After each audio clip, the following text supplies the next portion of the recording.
सामान्य ज्ञान की एक और बेहतरीन वीडियो में आप सभी का स्वागत है। आज का पहला प्रश्न है, सत्यमेव जयते किससे लिया गया है? तो ये मुंडकोपनिषद से लिया गया है। सही जवाब है ऑप्शन नंबर डी। चलिए अगला प्रश्न देखते हैं। सांख्य दर्शन के संस्थापक किसे माना जाता है? तो सांख्य दर्शन के संस्थापक या प्रतिपादक कपिल मुनि को माना जाता है। सही जवाब है ऑप्शन नंबर बी। चलिए अगला प्रश्न देखते हैं। महात्मा बुद्ध के पूर्व जन्म की कथाओं का वर्णन किसमें मिलता है?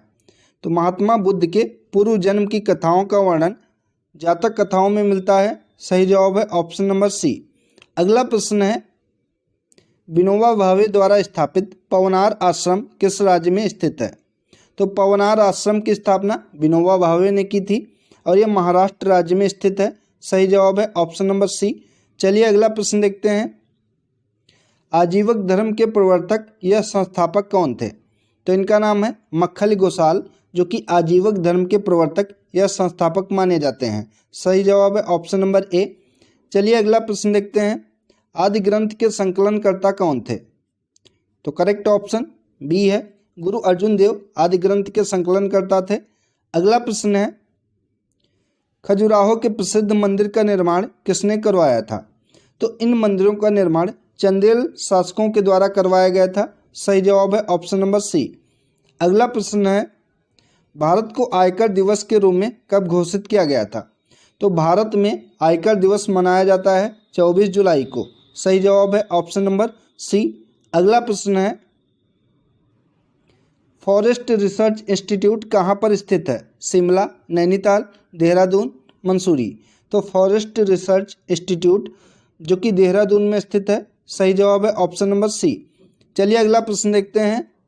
राज्यसभा का सदस्य बनने के लिए न्यूनतम आयु कितनी होनी चाहिए? तो न्यूनतम आयु 30 साल होनी चाहिए राज्यसभा के सदस्य बनने के लिए। वहीं लोकसभा के सदस्य बनने के लिए न्यूनतम आयु 25 साल होनी आवश्यक है। तो सही जवाब है ऑप्शन नंबर बी। चलिए अगला प्रश्न देखते हैं। तीसरी बौद्ध संगीत किसके शासनकाल में हुई थी? तो शासनकाल पूछा है। तीसरी बौद्ध संगीत जो कि अशोक के शासनकाल में हुई थी। सही जवाब है ऑप्शन नंबर सी। अगला प्रश्न है, काजीरंगा राष्ट्रीय पार्क कहाँ पर स्थित है? पश्चिम बंगाल, मेघालय, असम, मणिपुर। तो काजीरंगा राष्ट्रीय नेशनल पार्क जो कि असम राज्य में है। सही जवाब है ऑप्शन नंबर सी। अगला प्रश्न है, रविंद्रनाथ टैगोर को किस वर्ष नोबेल पुरस्कार मिला था? तो इनको 1913 में नोबेल पुरस्कार मिला था। सही जवाब है ऑप्शन नंबर सी। अगला प्रश्न है, एंटोमोलॉजी किससे संबंधित है? पक्षियों से, जीवाणुओं से, पौधों से या कीटों से संबंधित है? तो एंटोमोलॉजी का संबंध कीटों के अध्ययन से है, तो ये कीटों से संबंधित है। सही जवाब है ऑप्शन नंबर डी। चलिए अगला प्रश्न देखते हैं। गोबी मरुस्थल कहाँ पर स्थित है? बहुत ही महत्वपूर्ण है, कई बार परीक्षाओं में पूछा गया है। तो गोबी मरुस्थल जो कि मंगोलिया में स्थित है। सही जवाब है ऑप्शन नंबर सी। अगला प्रश्न है, यूनेस्को का मुख्यालय कहाँ पर स्थित है? न्यूयॉर्क, लंदन, जिनेवा या पेरिस? तो यूनेस्को का मुख्यालय पेरिस में स्थित है। सही जवाब है ऑप्शन नंबर डी। अगला प्रश्न है, भारत का राष्ट्रीय वृक्ष का नाम क्या है? नीम, पीपल, बरगद या अशोक? तो उत्तर प्रदेश का राष्ट्रीय वृक्ष अशोक है, लेकिन भारत का बरगद है। तो सही जवाब है ऑप्शन नंबर सी। अगला प्रश्न है, सुरक्षा परिषद में स्थायी सदस्य कितने होते हैं? तो स्थायी सदस्य 5 होते हैं सुरक्षा परिषद में। करेक्ट ऑप्शन सी है। अगला प्रश्न है, बंगाल विभाजन के समय कांग्रेस के अध्यक्ष कौन थे? तो कांग्रेस के अध्यक्ष थे गोपाल कृष्ण गोखले जब बंगाल का विभाजन किया गया था। सही जवाब है ऑप्शन नंबर बी। अगला प्रश्न है, बंगाल विभाजन कब हुआ था? तो 1905 में बंगाल विभाजन हुआ था। करेक्ट ऑप्शन बी है।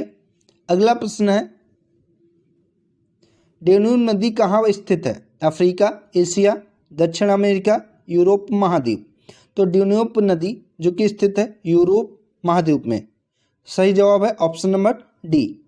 अगला प्रश्न है, लोकसभा और राज्यसभा के संयुक्त अधिवेशन का आयोजन कौन करता है? प्रधानमंत्री, लोकसभा अध्यक्ष, राज्यसभा सभापति या राष्ट्रपति? तो लोकसभा और राज्यसभा के संयुक्त अधिवेशन का आयोजन भारत के राष्ट्रपति करते हैं। सही जवाब है ऑप्शन नंबर डी। इसका उल्लेख भारतीय संविधान के अनुच्छेद नंबर 108 में किया गया है। संयुक्त अधिवेशन की बात इसमें कही गई है। अगला प्रश्न है, कुकिंग गैस का प्रमुख घटक क्या है? तो प्रोपेन और ब्यूटेन, जो कि कुकिंग गैस जो एलपीजी गैस आती है इसके प्रमुख घटक हैं प्रोपेन और ब्यूटेन।